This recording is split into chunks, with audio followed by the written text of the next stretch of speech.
Hey, good afternoon, everyone. I am really excited to introduce Steven Moelk with IKEA. Steven is going to talk to us today about sustainability and working with your 3PL to reach those sustainability goals, as he's done with IKEA for a few years now. So Steven, without further ado, if you'll get started just telling us your experience and how you got put in this role at IKEA. Sure. So I've been with IKEA now almost 2 years.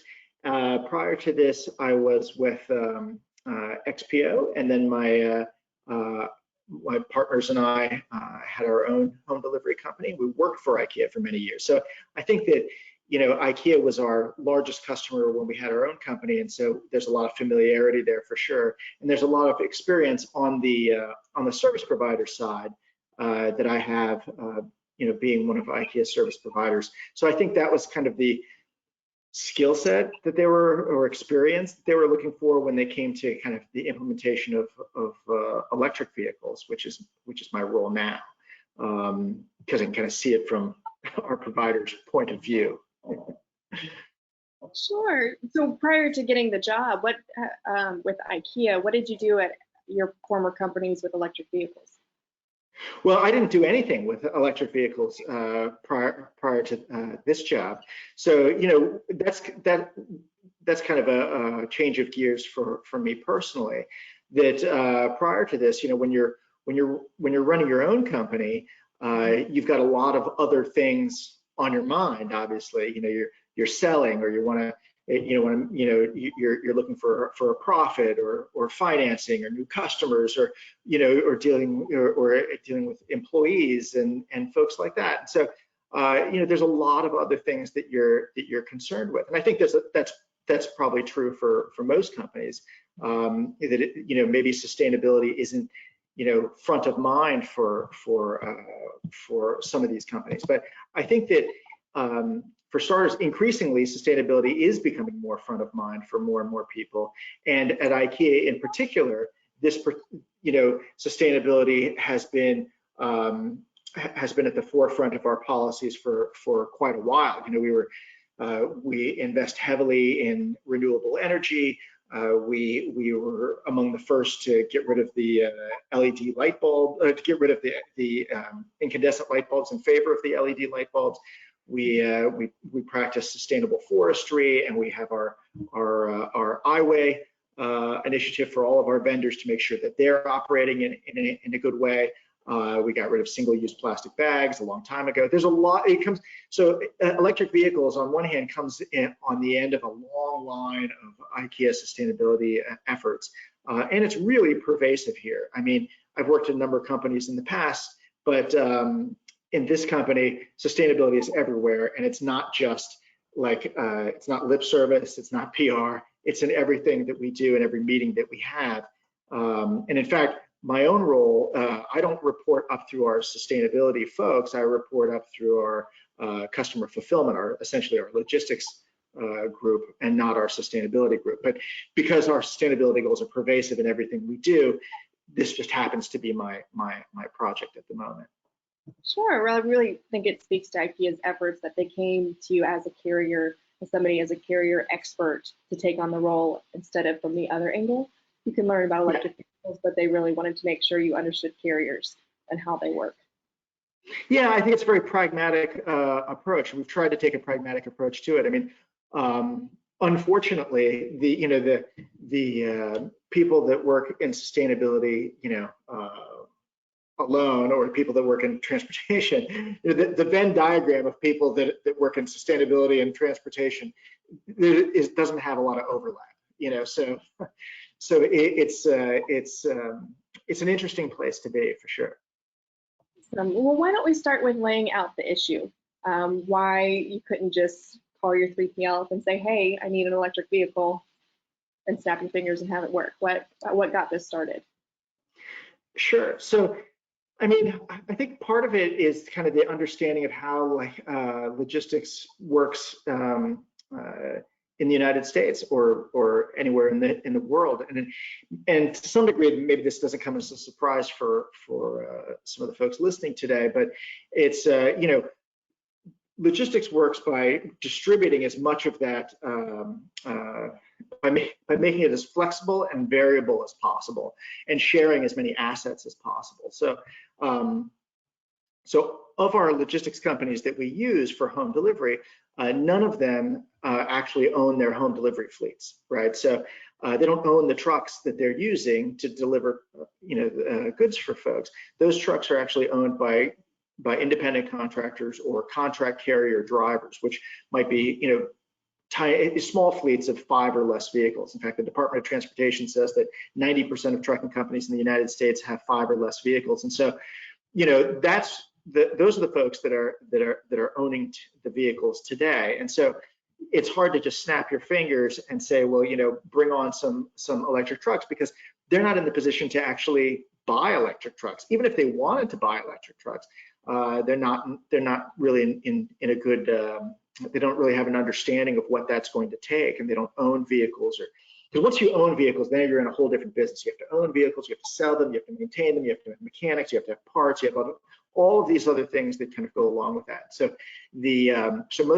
all of our transportation companies don't own the vehicles that they're using today.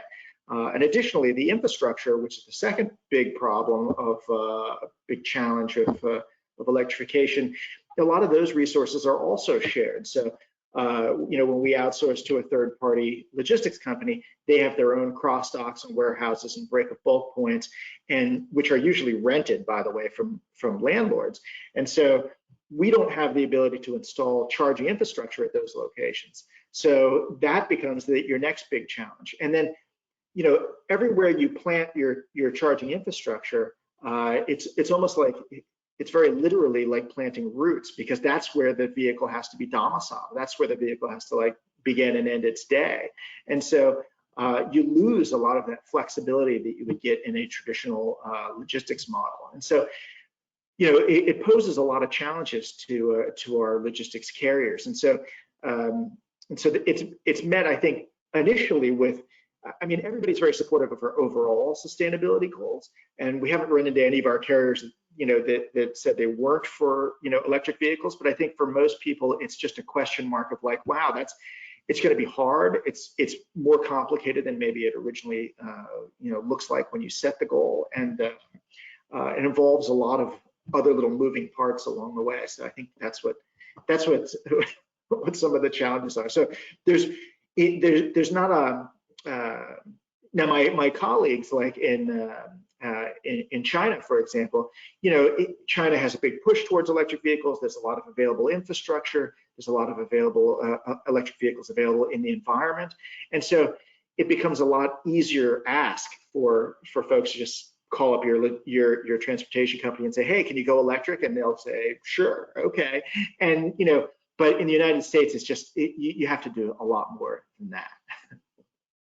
Oh, yeah. So I can see the challenges. Now that's obviously why some retailers just bring their fleets inside. They say, we'll buy the electric vehicles, we'll handle it, and they get rid of the 3PLs. Why didn't IKEA do that?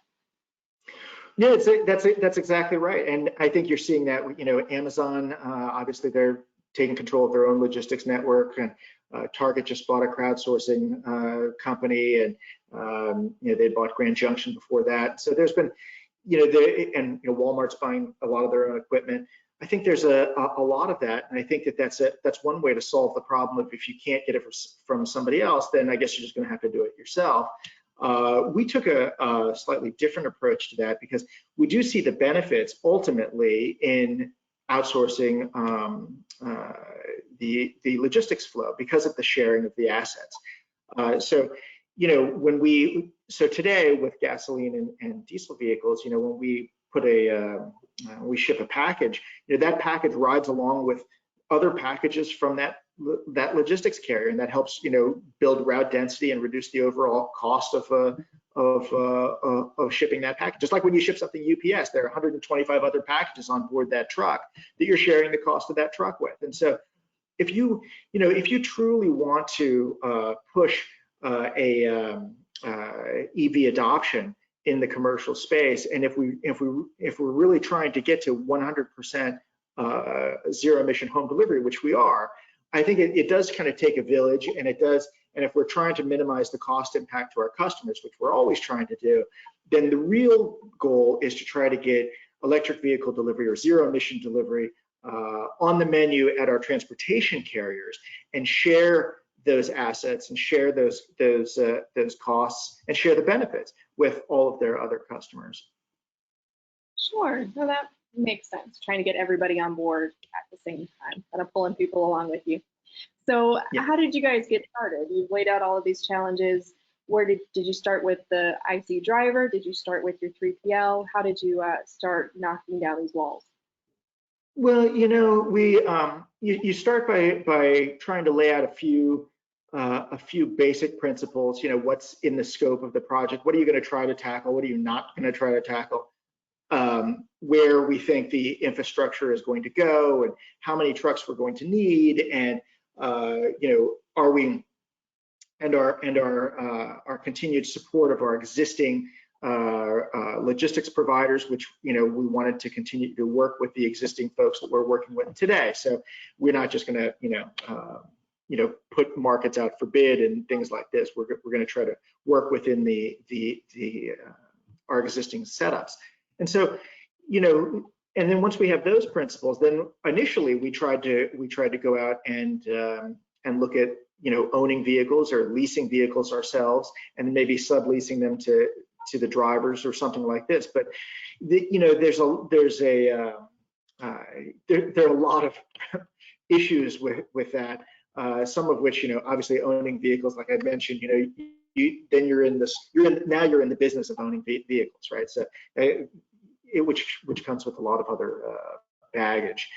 And then, you know, once you're supplying vehicles to drivers and things like this, then, you know, you've got, you know, the legal environment in the United States is not one that, you know, we're trying to maintain the independence of the independent contractors and contract carriers and stuff like this. So we're not trying to act like their employers, because at some point, you know, yeah, you'd have to be their employers, which is another option, but not the option we decided to go with.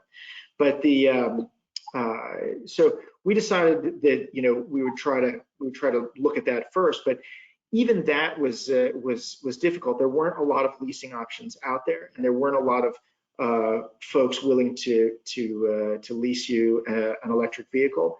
And then, like I said, even leasing, when we went out and tried to find leasing companies for maybe the drivers themselves to lease these vehicles, a lease in and of itself is 5 or 6 year commitment, and so it's definitely a much longer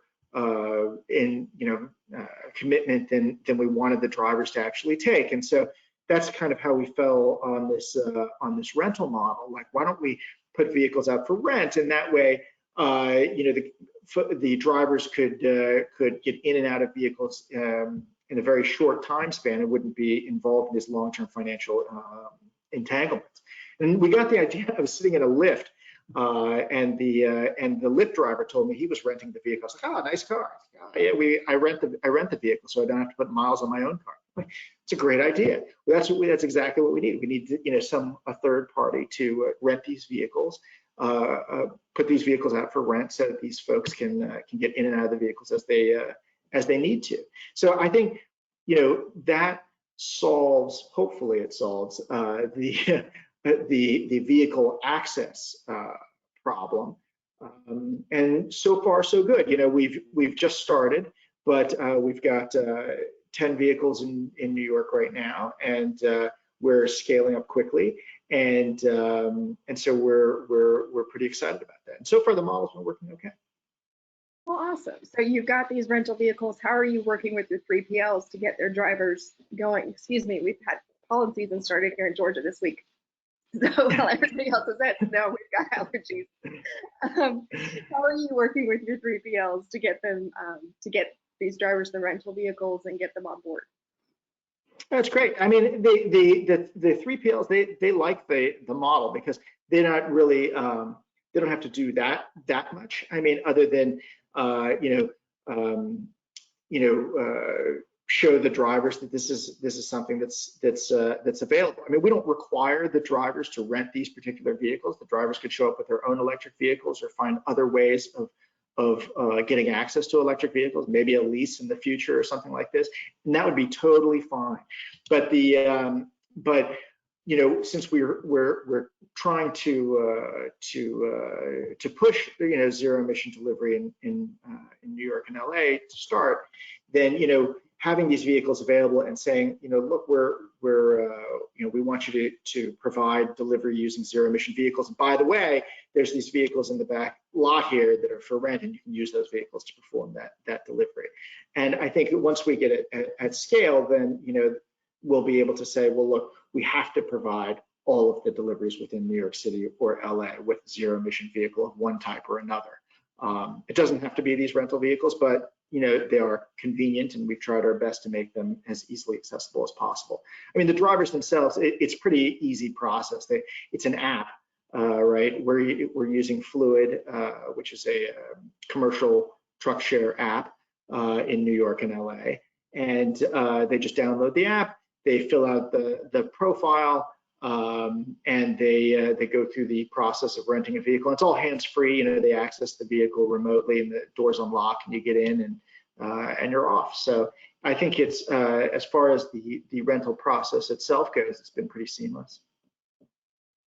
That's awesome. So you've got everybody on board. How do you motivate the drivers? I mean, why should they want to do this? Goodwill, sustainability, all of that. But what is their real motivation to get behind the wheel of an electric vehicle? No, I mean, you know, there's, I mean, we are paying more on a per delivery basis for deliveries performed by electric vehicles, because we understand that the rental cost comes at an expense to the driver, right? So there is that expense. Now it's offset by the expense of their existing vehicle and the cost of diesel and so on.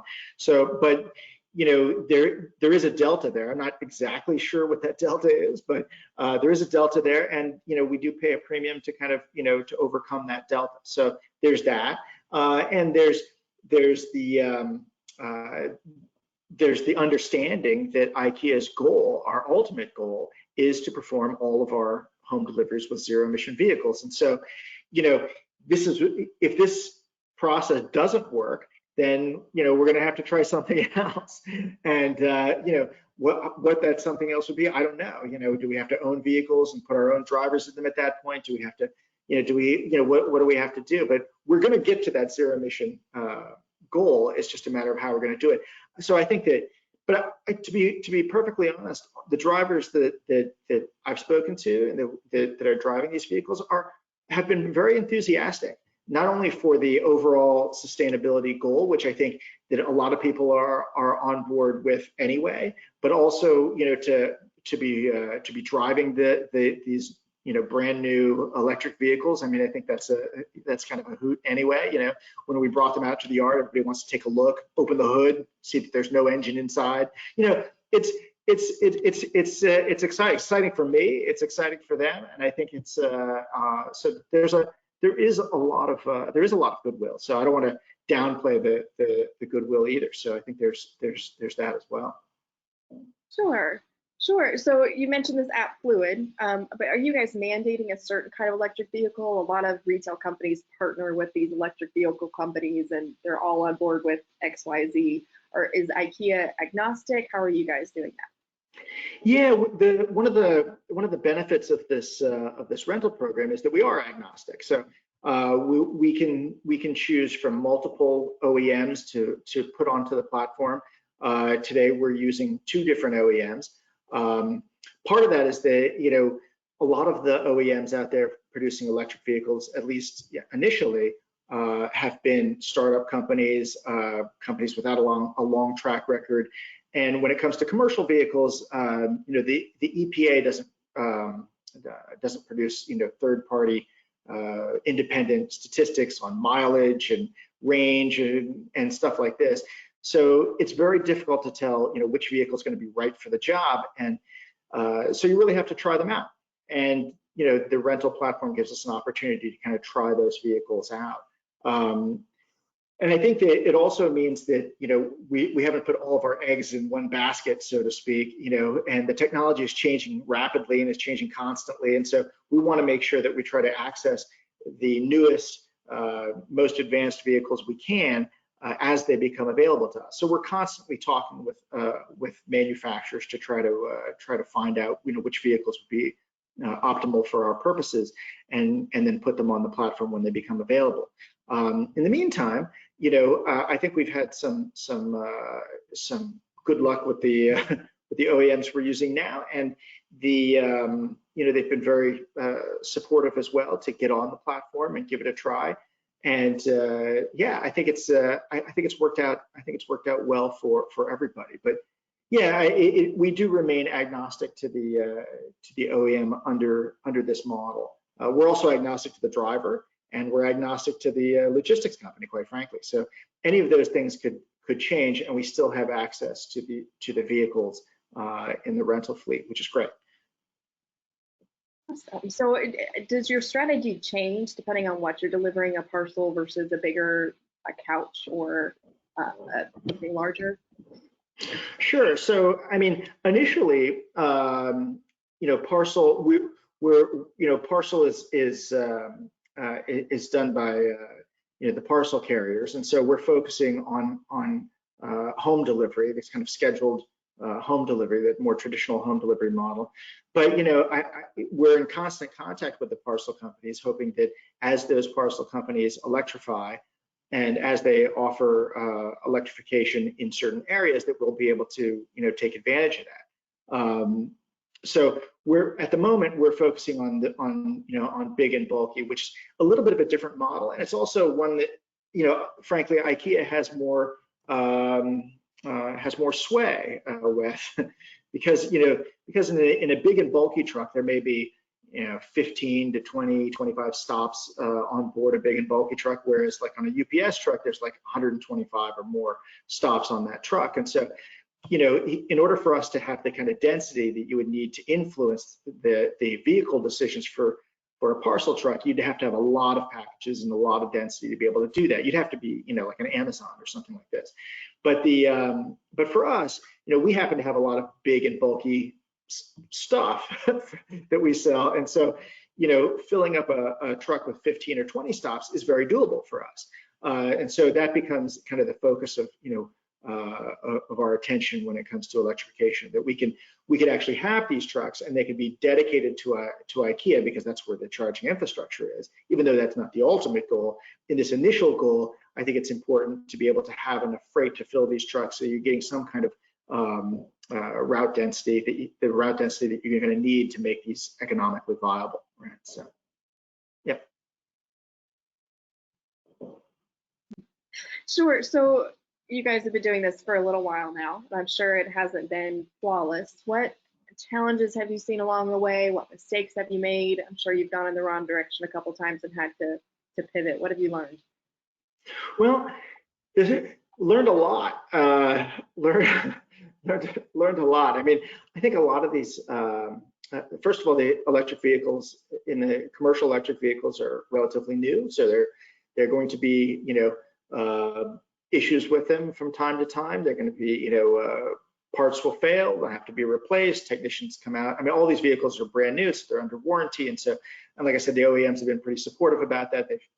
The technicians have come out and fixed the vehicles when they were down and things like that, so that's been good. The recent back-to-back snowstorms we've had here in the Northeast, we've seen some range degradation, but that's also prompted a response from the OEMs looking at better thermal management of those batteries to be able to kind of hold the charge under cold weather conditions, and so that we're learning about that. We're also learning that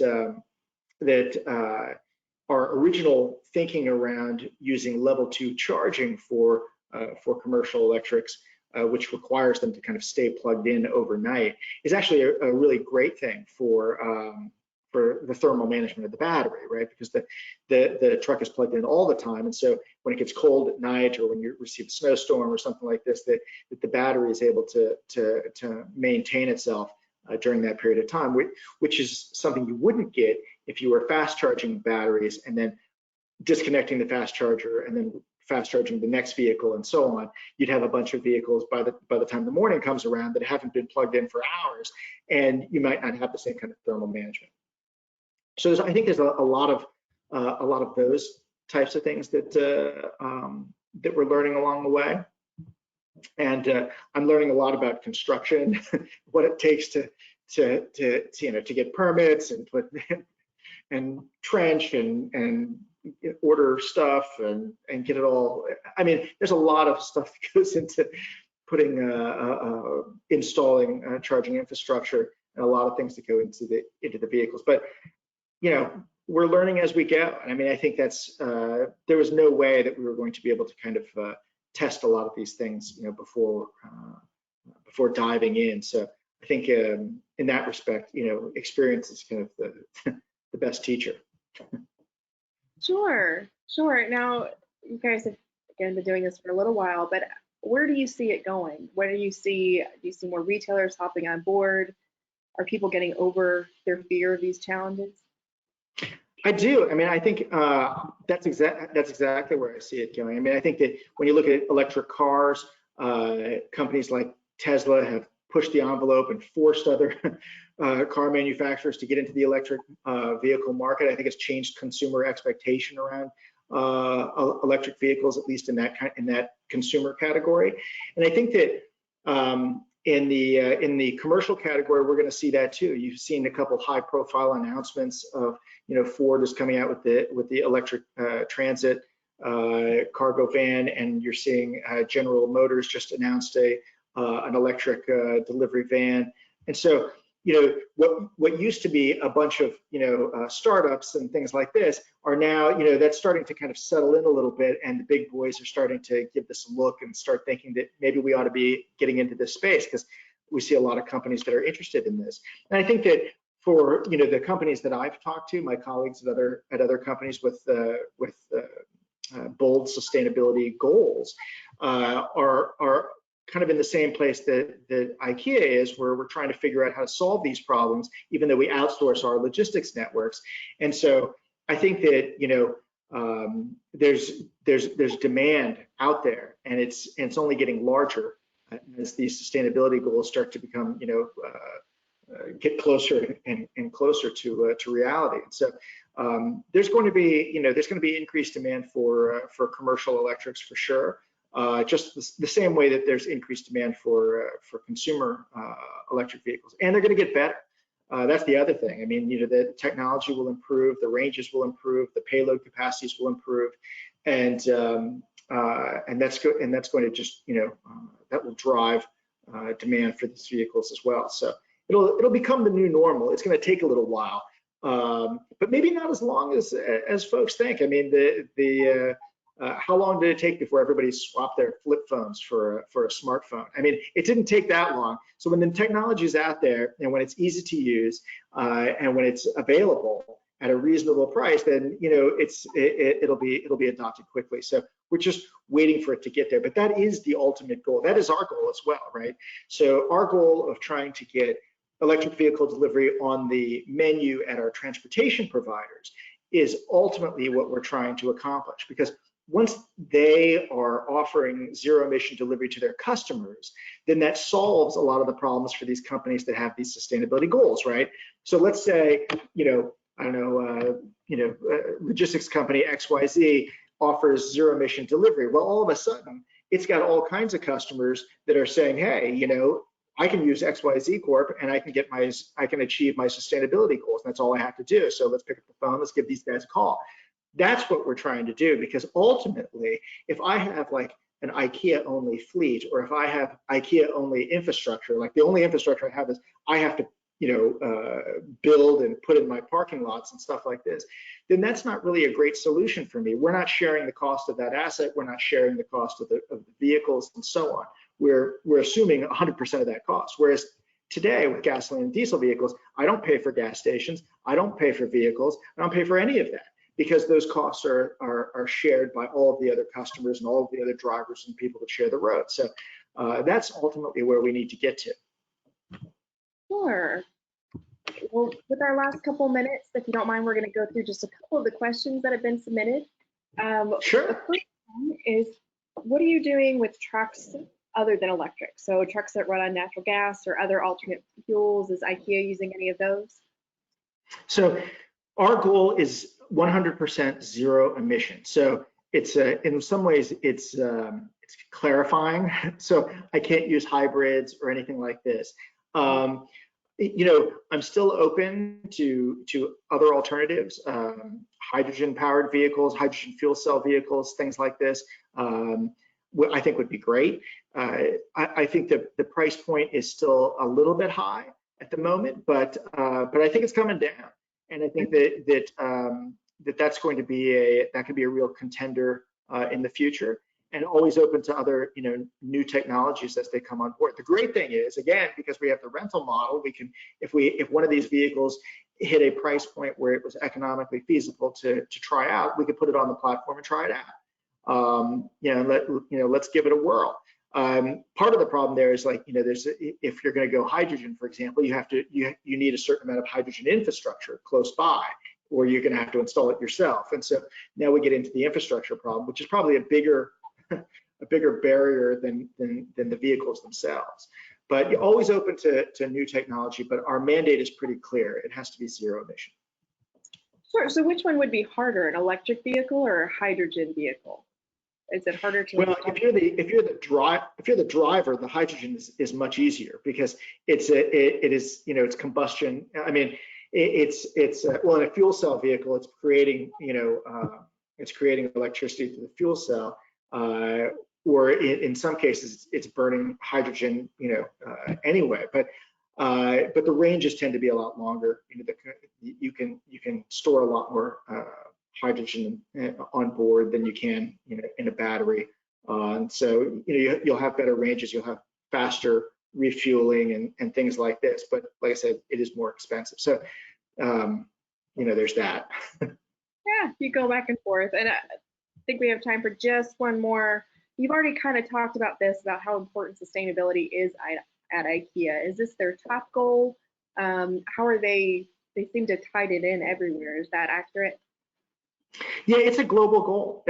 Our goal is to achieve 100% zero emission delivery by 2025, which is right around the corner. So it's pretty ambitious. We're definitely, but it's combined with a number of other goals. We're one of the founding members of EV100 put together by the Climate Group, which aims to have 100% zero emission vehicles by 2030, but we're trying to do it sooner than that. To say it's our number one goal, I think would not necessarily be true, because we have a number of sustainability goals out there, renewable energy goals. We announced that we produce more renewable energy than we use. The other year, we do a lot with renewables and sustainable forestry and a lot of other sustainable efforts around the globe that I'm not nearly as familiar with. This is just my little corner of the woods here. But yeah, IKEA. In fact, I would encourage anyone that was interested in that to read IKEA's sustainability report. We publish a global sustainability report every year. I think the 2020 report has recently been released, and so you should read that, and that'll probably tell you a lot more about some of the other sustainability goals that IKEA is taking on. Awesome. Well, Steven, thank you so much for your time today. I really appreciate it. And Thank you. Yeah, if you want to learn more about Steven and what he's doing, you can find him on LinkedIn. His name is Steven Moelk, M-O-E-L-K. But thank you for your time, and I hope you have a great day. Great. Thank you. Thanks, Steven.